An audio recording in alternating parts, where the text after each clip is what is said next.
Hello and welcome to TalkFCB and welcome back here to the channel, guys, and welcome here today to a transfer roundup video. We are going to be going over the latest in regards to Barcelona in the January transfer window. There are a lot of rumours flying around right now, and today we are going to be discussing our pursuit of a new number 9. A striker search is well and truly on this January. What avenue are we going to go down? And the big news surrounding Frenkie De Jong: is he heading to Barcelona or is he going to PSG? We are looking at all that and some more. Sit back, strap yourselves in. Let's get involved with the transfers. But we will start right here with that search for a new number 9. And what I mean by that is either a backup striker or somebody who's going to come in and eventually take over from Luis Suarez in that number 9 centre-forward role. Now, the reason for that is, the reason that we're pursuing this now in January is because Munir has left the club, he's signed for Sevilla, and suddenly we're left without any backup whatsoever for Luis Suarez. MD came out this morning, big headline, the 9 now. Barcelona want to sign a striker.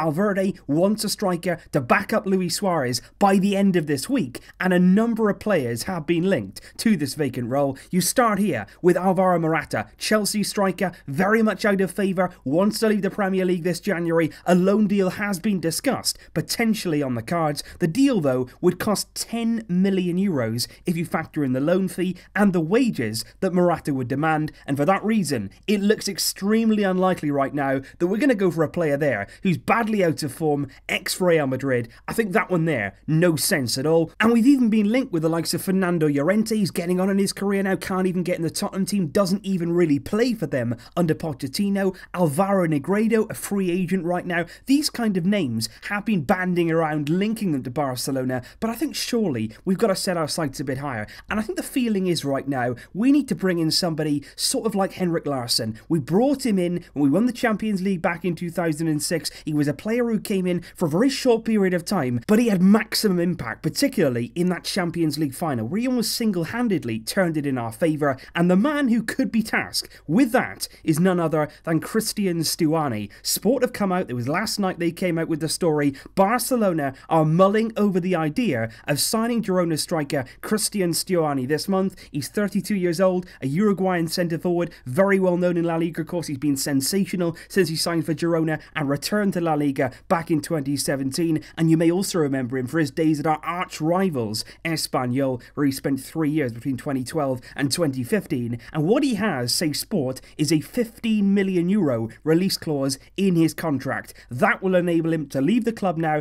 Girona don't want him to go, but if we pay the 15 million, he is ours. The third top goal scorer in La Liga behind Maxi and Suarez. He's got 12 La Liga goals this season so far. However, hold your horses on Stuani, simply because Rack One, another reliable source in Barcelona, have come out this morning and they've said Stuani does not fit the profile that Barcelona are looking for right now. They don't really want to go down the avenue of paying 15 million euros, which is pretty expensive for a 32-year-old striker with pretty much no resale value. Barcelona, say Rack One, would rather sign somebody who has La Liga experience like Stuani has, but they rather get somebody in either on loan or with then an option to buy at the end of the season if things go well, much perhaps like Jason Murillo. But there's one more player that I'd like to mention who has also been linked to Barcelona, but would be a much bigger target, a much bigger purchase, but potentially would have a lot more of a future at the club. That's Maxi Gomez, also Uruguayan, but a lot younger than Stuani at just 22 years old. He would, though, of course, cost a lot more. He has a 50 million euro release clause in his contract at Celta Vigo, and believe me, Celta would want all of that. They've already rejected offers from China below that clause. They don't want to sell him this month, but if we paid the clause again, he would be on his way. Maxi Gomez was there, he was visiting the city, and he also happened to meet with his countryman Luis Suarez during that stay, but he is absolutely prolific in La Liga during the 2 seasons that he had so far with Celta Vigo. He joined Celta Vigo in 2017, he scored 27 La Liga goals in 53 games, including 17 goals in the league last season, and so far this season, alongside Iago Aspas, they've been a tremendous partnership between the two of them. He has 9 goals and 5 assists in 17 La Liga games this season, and you've got to put into account as well, that's in a struggling Celta Vigo side who are currently 17th in La Liga. So Maxi Gomez, another option for Barca, but it would be more long term. We would be bringing in somebody here who was for the future. He's somebody who's going to come in, play under Suarez right now, but certainly has the potential, certainly has the quality to go on in later years, perhaps very, very soon as well, and really take on that mantle and be Barcelona's #1 striker. 50 million euros is what it would take, and I have to say, he wouldn't be on too high a wages either. His wages at Celta are not that significant, and he could be a decent option if we are willing to pay the big bucks, and if we do see him as a potential long-term Luis Suarez replacement. But of course, away from the striker search right now, which is very much still ongoing, we'll have to wait and see what happens with regard to who we're going to bring in, but we should hear news in the coming days for sure. But one thing that I want to talk about, of course, is Frenkie De Jong, because as we know,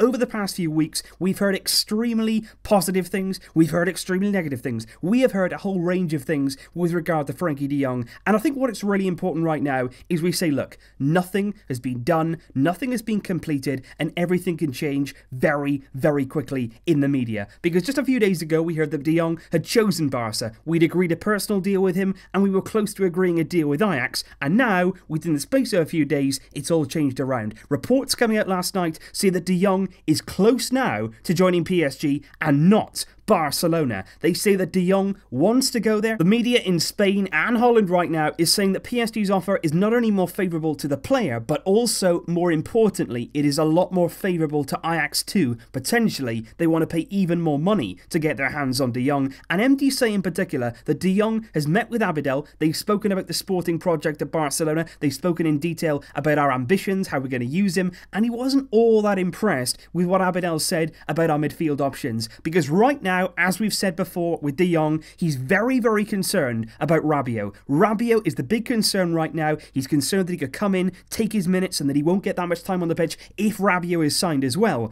But the really big news is, Cat Radio last night, who are usually extremely reliable in the news in Barcelona, they say that Ajax don't know right now where De Jong is going to go. It is not that close to being done. It could be done in a matter of days, but ultimately, nothing is certain right now. Cat Radio did say, though, if it had to be one right now, he is leaning maybe more towards PSG. But of course, as always, we are going to wait and see what happens in the transfer window. But one thing that I will say, if De Jong does go ahead and choose PSG, that's absolutely fine. But obviously, I think for his career, probably not the best move. Because as you know, as a young player, when you go to PSG, you're basically signing yourself up there for a lifetime contract. Once you go there, you can't get out. He's got to be 100% certain that he wants to go there and stay there for his career. Because at some point, if he wants to play for Barcelona, if he wants to experience La Liga, if they're not winning the Champions League and he wants to go elsewhere, it can't just happen like that. You've seen it with Neymar now. He's not going to get out very easily. You've seen it with players like Verratti, Thiago Silva, Marquinhos. If you want to go and win something, if you want to go and do something elsewhere, it is difficult. When you play for PSG, they will tie you down and it'll be very, very difficult to get out once you're there. One player, though, who has managed to get out of PSG, or at least will be getting out of PSG very, very shortly, is the man in question, Adrien Rabiot, the man who's causing all the problems with the De Jong deal. And apparently, PSG have said if somebody comes in and pays 15 million euros, they can have him now